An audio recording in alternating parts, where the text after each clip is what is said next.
families of Maine and Alden has a shocking reaction after Maine admitted being in love with Alden. Another chapter marked the lives of the loveteam Maine Mendoza and Alden Richards. On September 1, Maine Mendoza admitted that he is also in love with her dedicated suitor, Alden Richards. The Broadway Centrum of San Juan City felt the kilig vibes because of the revelation of Maine Mendoza. After that, the relatives and families of Maine and Alden were posted online. Daddy Bye was indeed shocked and surprised with the episode of Kilig's series. Meanwhile, the siblings of Maine, Nicolette and Nico posted their reactions as well. Invite you to watch the video. 9,000 soldiers deployed by President Duterte in Patakal, Sulu getting ready to finish Abu Sayyaf. Read here. Kill them, destroy them. This was the direct order of President Rodrigo Duterte to annihilate the most notorious bandits in the country, the Abu Sayyaf. Presidential spokesperson Ernesto Abella announced that the government is waging an all-out war against Abu Sayyaf. Recently, additional 5 battalions have been sent to Patakal, Sulu, equivalent to 2,500 soldiers to reinforce the army strength in the said area. All in all, 9,000 soldiers are deployed in Patakal. AFP spokesperson Brigadier General Restituto Padilla, this is the biggest concentration of the group in an area. This is to show the determination of the administration to finish the terrorists. The President orders to do extensive planning on the said operation. On the other hand, Al-Habsi Messiah, Abu Sayyaf spokesperson, sent a message to the media that they are prepared for the AFP. He also revealed that over 1,000 Abu Sayyaf force is ready to perform a jihad. He also urged other Tausigs to join their holy war. They called it the last war of Patakal to the finish. He also warned the AFP that they will be the one raging the war and not the other way around. Invite you to watch the video. This is the top complaint of celebrity mommies after giving birth to their first child. People tend to be afraid of doing something if it is their first time doing it. One of the scariest things for women is giving birth. Aside from painful labor, the struggles continue after giving birth to the baby. There are certain mothers who claim that the most difficult part is the postpartum of giving birth. Aya Vilania quickly discovered the difficulties of being a mother. Another is Nadine Simonti, who became a mother back in August 27. She posted a photo of her daughter along with a caption. Invite you to watch the video. Must watch. Anti-illegal drug commercial from Presidential Communication. A PH is already out. The Presidential Communications Group has now made a deal with the media giants and even the SM malls for them to be able to air the anti-illegal drug advertisements, which will be directed by Alden Mendoza. And now, according to reports, the advertisement is finally out. The Communications Group has already released the video that shows the shocking effects of illegal drugs.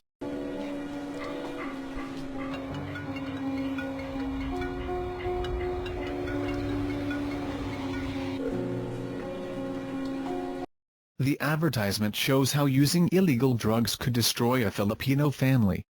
This is quite heartbreaking because this is somehow a reflection of real-life stories of parents who were living far from their children, that results to lack of guidance and support for them.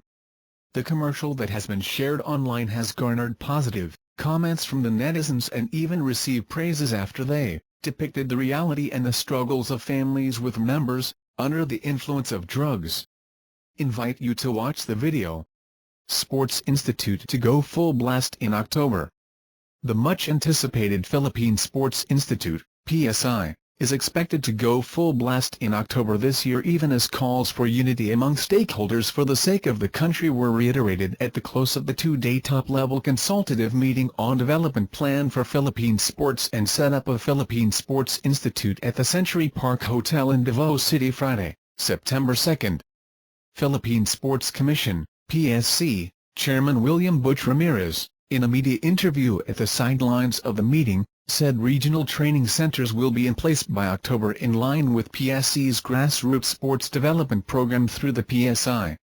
He said priority sports have been identified in these training centers, including diving and boxing in Davao City, weightlifting in Zamboanga City where Olympic silver medalist Hidalyn Diaz is a native, archery in Dumaguete City, boxing and athletics in Cebu, Bacolod and Baguio cities, athletics also in Vigan, and swimming in Mindanao areas, among others. These will all be in collaboration with the local government units, LGUs. Ramirez said that a budget of P25 million a month from around P100 million share it gets from the Philippine Amusement and Gaming Corporation, PAGCOR, will be used for the operation of the PSI, which he said will address the need to bring sports to the countryside for talent identification and to make Filipinos healthy and vibrant citizens. The PSI, too, will also cater to the needs of elite athletes or those in the national teams in preparing a blueprint for their success in international competitions like the Olympics, Asian Games and the World Championships. But Ramirez, however, underscored President Rodrigo Duterte's order for him to unify stakeholders in sports as he urged consultative meeting participants to put love for country over their own personal agenda and their misunderstandings. Let's seize the day.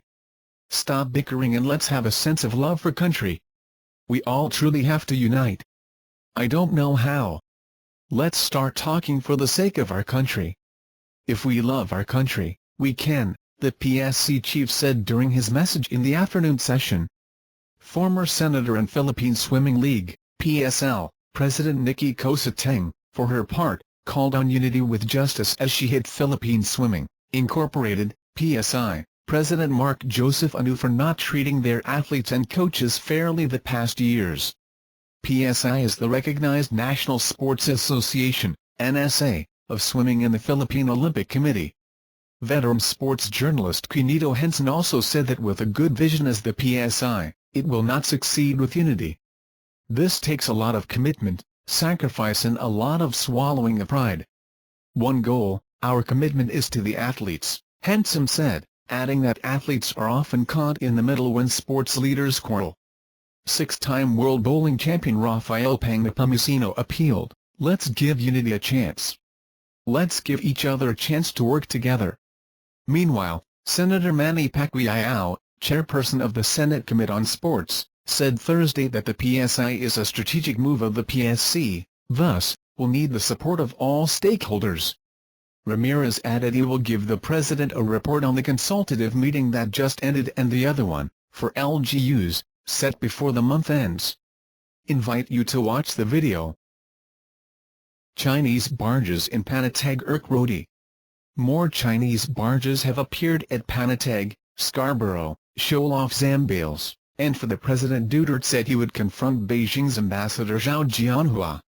Duterte said he received intelligence reports last Thursday regarding the growing presence of Chinese barges in the area, about 100 nautical miles from the coast of Zambales and several hundred miles from the nearest Chinese coast. Zhao has met with Duterte 5 times since the latter's inauguration in June. The problem here is we do not know the intentions of China. Because if it continues building military installations there, everything will blow up. It would be a source of conflict, Duterte said yesterday at the inauguration of the Davao International Container Port. What I want to know is if there is additional construction going on, especially in the area of Masinloc. Do you have additional construction in Masinloc? He said. Bajo de Masinloc is another name for Panatag Shoal. The Chinese have built artificial islands, with fortifications, in waters within the Philippines' 200-mile exclusive economic zone. The reclaimed lands have airstrips capable of accommodating large military aircraft.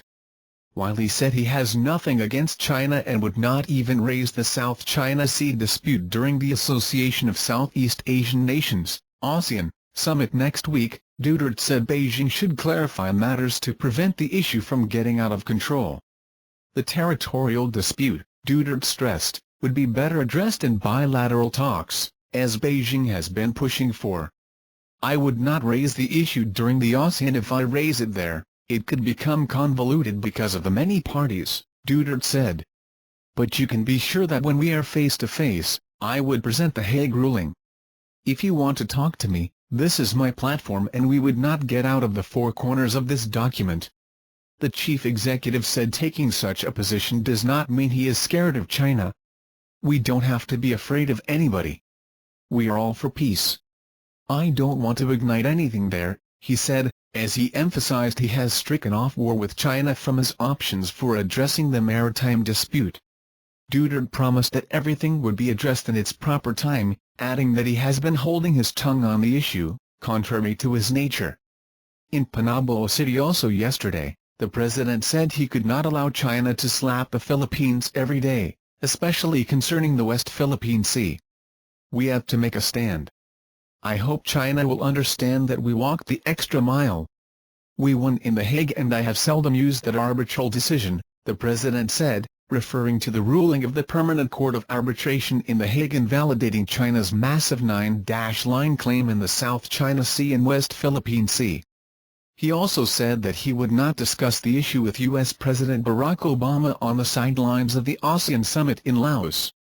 If confronted with the issue, Duterte said he would simply tell the U.S. president that he is not yet prepared to talk about it. Duterte is holding 9 bilateral talks, including with Obama, Russian leader Vladimir Putin and Japan's Prime Minister Shinzo Abe, but as yet no meeting has been scheduled with Chinese Premier Li Keqiang. China's foreign ministry said yesterday China was open to a meeting with Duterte during the summit in Laos, and would also welcome his visiting China at a later date. ASEAN to set up queues, in Manila, Foreign Affairs Assistant Secretary Ma.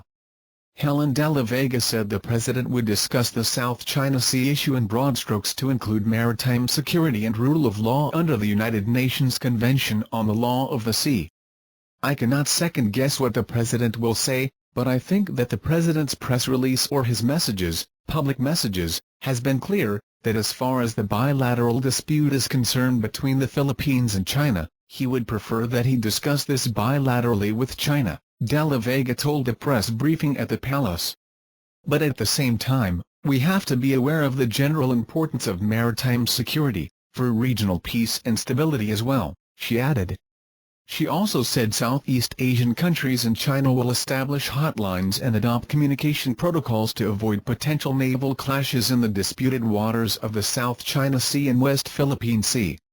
The protocols will be signed during the 3-day ASEAN summit,